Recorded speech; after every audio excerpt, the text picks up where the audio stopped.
How did you get into the Airbnb game? Like, what made you, because I know you used to work corporate, right? Yes. So what made you say, okay, I want to be an entrepreneur? And a lot of people want to get into real estate, but what made you want to go the Airbnb route?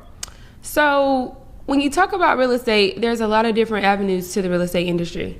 So when I look at the real estate, how a lot of people do it, which is long-term leasing, and then you look at Airbnb, which is short-term leasing, and you compare the two, it's always better to do the short-term leasing. So like I tell you guys, if I have a property and I put a tenant in it, a long-term tenant, I might charge that tenant only $1,000 or $1,100 a month, versus I could do that same house for short-term leasing and make that $1,100 in 3 or 4 days, just off being on Airbnb. So I knew that Airbnb was it. If I can do short-term leasing versus long-term leasing and make the same amount of profits within 3 or 4 days, I can scale my business. See what I'm saying? Yeah. So I knew that the Airbnb was it. So what was your first Airbnb? Like, how did you initiate getting into the game? So I moved out of my last place. And when I moved out of my last place, I was working with this realtor, and she had moved out too. We lived in the same building. And when she moved out, I still kept seeing her in the building. So I was like, what are you doing here? And she told me, she was like, I put my unit up for Airbnb. So when I was ready to move out, she told me, she said, it's paying my rent and its rent. So I was like, well, I ain't gonna let mine go when it's time for me to go. And I didn't. And that's what happened to mine too. It was paying its bills and my bills at my new place. So then I was like, well, I might as well go get more. I was already in the real estate industry. We were both in real estate. So what'd you do? It was just an industry. You said you was already in real estate, like in what capacity? So buying and holding. Okay. Yep. Fixing flips. Okay. So you're 23, right? So where is this business acumen coming from? Is this something that was passed down from like family members? Is it just like, you know what, something along the way during your experience said, this is the route I have to go? I don't know. Honestly, I've always told my parents I didn't want to work for nobody. And I worked for the same job for 6 years. Since I was 14, I worked for Chick-fil-A. And I just used to say, like, this is not for me. Yeah, I even started a lingerie line in high school. I was 16. My parents are like, you ain't starting no lingerie line? You know? That's an awkward. I'm thinking, like, if my daughter tells me at 16, we're gonna have a problem. It wasn't that kind of lingerie. It was like pajama wear. I don't care. But it was cute. So at that point in time, I was like, I just can't keep working for nobody. I was like, I have to get out of this.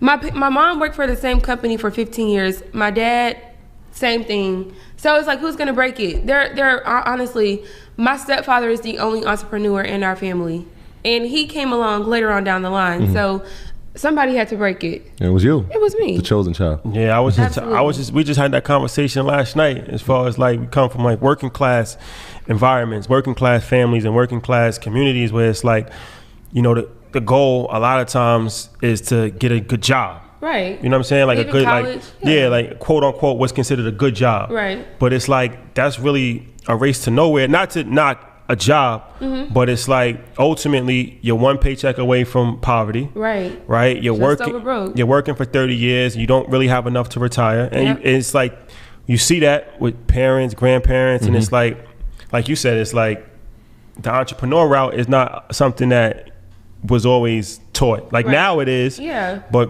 before, it wasn't something that was always like a sexy thing to do. Yeah. But it's important. It's important. It is. So let me ask you this. All right. So the Airbnb, right? Because we're going to talk about the Airbnb in detail. And it's interesting. I didn't even know that you can actually Airbnb an apartment or a home and not actually own it. Like, I thought you had to like be the owner of the property, and then, because it's like, I didn't know you can actually do that. So before anything, right, can you explain the differences between, the different types of Airbnbs, like as far as owner occupied and renting, and like how those work? Yeah, is it like a subleasing type situation? So are you saying the difference between, so like somebody if I might own this house? Yeah, like if I own this house, as opposed to somebody else owns the house, and then I'm coming in and I'm renting it. Okay, so let's use this house for example. So you own this house. So like I said, there's a few ways that you can go through Airbnb when it comes to knowing how to do the lease. So the owner could say, hey, I have this house and it might be up for the same thing with short-term and long-term leasing. It might be up for $1,200 a month. then I might come in, I might see that same property on the MLS or something. The MLS is the real estate site where people go look for houses. So I might say, hey, I want to use this property for Airbnb and explain to you the difference between short-term and long-term leasing. And this is considered master leasing. So I'm going to come to you and I'm going to say, hey, I'll have my master leasing contract. Can you explain what master leasing is? So master leasing is like, say I have 5 properties already, or just say I had 1, or say I had 2, and I'm going to continue to keep adding. So it's like master leasing these different places. That's how master leasing works. So I'm going to come to you as the owner. I'm going to say, hey, I have these 2 other properties. This is what I make off these properties. I don't have any issues with parties. I don't have any issues with bad guests. I do major screening, deep screening. So what do you think? Okay. And that's the approach when it comes to master leasing. Of course, it gets deeper when you talk about contracts because there's different kind of master leasing contracts that you can use. But generally speaking, that's just what it is. Hey, this is my portfolio. What do you think? So just from a number standpoint, let's hypothetically say that I'm paying $1,000 rent. Yep. Right. I can list that property that I'm renting for $2,000, or you know what I mean? Like how does that work from a number standpoint? Okay, so you want to talk about this house? Yeah, let's use this house. So when it comes, you have to specify the difference between short-term and long-term leasing. Okay. So like I said, if you were the owner of the unit of this property and you had this unit up for $1,000 a month for a long-term tenant, meaning, hey, this tenant is going to pay $1,000 for a 12-month lease. Right. Versus Airbnb, I can say, hey, I'm going to put this up on a short-term rental platform, and I can literally do this $1,000 within a week. Oh, so what you're making in a month on long-term leasing, I'm doing in a week. So I'm a profit if that is the case, right? And I'm doing that $1,000 a week. I profit $3,000 exactly. a year. Okay, gotcha. So, but all right, that makes sense. But so it's like, okay, if I want to just rent a home, right? Yep. Usually I just get a tenant. I want to charge them $1,000 a month. They sign a 1-year lease with me, and they're obligated to pay me $1,000 a month. Easy. Right. That's easy. Everybody understands that. But now it's like you're coming and you're saying, wait, don't do that. I'm going to come as an Airbnb host. No. So what I'm saying is I'm going to do the same thing that you just said, except I'm going to put it up for Airbnb. So now when you talk about master leasing, it becomes a point where you have to pay to play.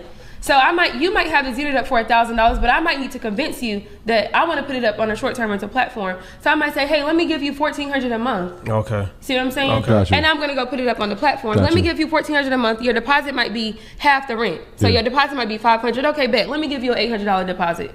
All right, so we got that part, but let's go back just for a second. How do I even become an Airbnb host? It's just so people. That's where a lot of people get. They don't really know. It's really just going on the website and becoming a host. That's it? That's it. Create a username, password, profile. You don't have to do that. Log in with your Google login and you're a host. And you're a host. You're a host. You without any profit. I'm probably a host right now. No. You have to list a property. You have to Okay. Yep, you have to have at least one to become. It doesn't have to be a home. It could be a room. It could be a room. It could be a room in this house. Yeah, we told that story on an episode of how Airbnb was founded. It was started out with air mattresses in a room. Shared space. Yep. So all right. So okay. So if I have so you come to me, you say, okay, I'm not gonna give you $1,000 a month. I'm gonna sign a year lease for $1,400. Right. Which now I'm getting 40% more than what I would have gotten. Absolutely. But now you're in control of. You can make as much money as you want from the Airbnb. Get it? So now you have to pay that $1,400 a month no matter what. Exactly. So are owners open to that? Because it's like now it's one thing to have one person living your place, but now you got multiple people. 10 people a month. Maybe if you're lucky. lucky. Saying? Like what's the? So one thing you have to understand about that's with any business. Everybody's not going to tell you yes. I haven't been told yes all the time. You run into those right people will tell you yes. That's how I feel about it. There are different people, but like I said, when it comes to even with my apartment buildings, I still do screening. So you need to have your email address on your profile. You need to have your profile picture. You need to have your phone number. You need to have your government ID uploaded. Everything needs to be on there before you book my place. You won't be able to book unless you have all 4 of those credentials. So then when you talk about different people coming in and out, it becomes it's a risk anyway. Right. It's a risk with a long-term tenant. True. Because you don't know this person. This is a complete stranger. Yeah, so the long-term tenant, usually when you rent, you have to get some type of insurance. Is it the same for Airbnb if I do it that way? So you have to have insurance. You don't have anyway. to have insurance to rent. No, you don't have to have insurance to rent. But if I have a place, I have to have insurance. Right. on it. That's Yeah. what, But you don't have to have insurance to rent a place. No, you don't. And you have to, but the deposit. So it's just like renting a regular apartment. It's gonna be paying a little bit more. But so you're just subleasing it. Yeah, because you're Pretty gonna much. make triple if you think about it. So it's really like. So it's a win-win for you're not everybody losing- because Exactly. you're gonna pay the owner. You always have to pay the owner more. Anyway, you don't have to because you have some owners that will be like, okay, 1,000 is fine. People don't understand the real estate industry. The market is so it's saturated, but it's not. So then you run into those owners that are like, look, I just want to get this property. I just want to make income off of it. Because then there comes a point in time where some landlords are not even making money. So like this house, they probably just threw it up for Airbnb because they probably wasn't making anything off of it. And I can honestly tell that by the furniture that's in it. They didn't get in the business to scale it. It's like, dang, this house probably not. I couldn't find a long-term tenant. It's probably the area. It could be the house. It could be the design, the structure. It could be anything. So that's what I was going to ask you as far as, all right. So as far as a regular person off the street that just wants to get involved in Airbnb, right?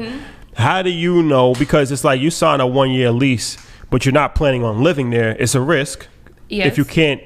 So like, how do you know, like, this is something that I'm definitely going to be able to get off on Airbnb? Like, how do you, is it the area? Is it the location? What's the most important? Are you saying making rent, like taking the risk? I of guess like the rent? determining factors to say like I'm gonna do like it in this this is area. a good deal. Okay, I see. Like, So this is a good deal for the Airbnb. area, so let's talk about houses. The area is really the most essential thing. Where's the grocery store? Where's the nearest mall? Where's the airport? Where's the nearest movie theater? Where are the amenities? Where's the leisure activity? There are some houses that are off, like for instance, the south side of Atlanta. There's houses that's off, but they probably get booked maybe every weekend. And then with houses, you also have to understand the seasons. Yeah. Families aren't traveling all throughout the year. Yeah. You get holiday season, families are traveling. That's it.